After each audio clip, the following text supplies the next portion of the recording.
Iran imedai na kuthibitisha kuwa imefanya jaribio la silaha yake ya umbali mrefu aina ya Intercontinental Ballistic Missiles, yani ICBM, ambayo ina uwezo wa kufikia mpaka wa pwani za mashariki mwa Marekani. Jaribio hili linajiri wakati mvutano kati ya Iran na Marekani ukiendelea kuongezeka, huku Marekani ikiongeza uwepo wa kijeshi katika Ghuba ya Uajemi na kusogeza mabahari yake kuelekea eneo la Asia Kusini Mashariki.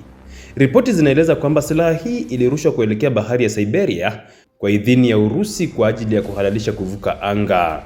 Iran imeeleza kuwa jaribio hili limefanikiwa na linathibitisha azma ya nchi hiyo ya kujitegemea katika teknolojia za kijeshi, ikitumia uhandisi wa nyuma na maendeleo ya ndani, tofauti na awali walipokuwa wategemezi wa silaha kutoka Libya na Korea Kaskazini. Mohsen Zanganeh, mmoja wa bunge wa Iran, amesema kuwa silaha hii ni miongoni mwa silaha za kisasa zaidi za nchi hiyo na bado haikuwa imejaribiwa awali. Iran ina silaha mbalimbali za kimbumbumbu zinazofikia takriban zaidi ya silaha 3,000 zikiwa na umbali wa kusafiri kutoka kilomita 300 hadi 10,000. Hadi mwaka 2015, Iran ilikuwa na kikomo cha kujitengenezea silaha za masafa marefu zenye umbali wa kilomita 2,000, lakini ripoti za hivi karibuni zinaonyesha kuwa kikomo hiki kimeachwa.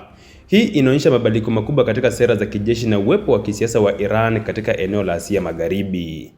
Taarifa hizi zinakuja wakati Marekani imehamisha kikosi cha mabaharia wake, ikiwa ni pamoja na kikosi cha ndege chenye silaha za nyuklia kutoka Strait of Malacca kuelekea Ghuba ya Uajemi. Meli ya kivita USS Abraham Lincoln ikiwa na ndege za kivita na F-35 iko sasa katika bahari ya Andaman, huku USS George H.W. Bush ikihama Norfolk ikielekea eneo la Asia Kusini Mashariki. Uwepo huu wa kijeshi unaashiria wasiwasi mkubwa wa Marekani kuhusu uwezo wa Iran kuendeleza programu zake za silaha za kimkonoani na athari zake kwa usalama wa kimataifa. Hata hivyo, madai ya Iran bado hayajathibitishwa huru na vyombo vya habari vya Magharibi au mashirika yasiyo ya serikali.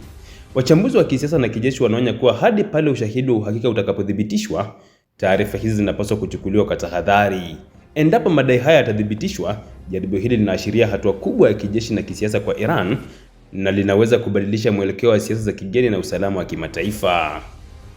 Jaribio hili la ICBM linatambuliwa na Iran kama ushahidi wa maendeleo yake ya teknolojia ya kujitegemea katika silaha, huku dunia ikifuatilia kwa makini hatua hizi ambazo zinaweza kuathiri usalama wa mlinganyo wa nguvu katika eneo la Asia Magharibi na dunia kwa ujumla.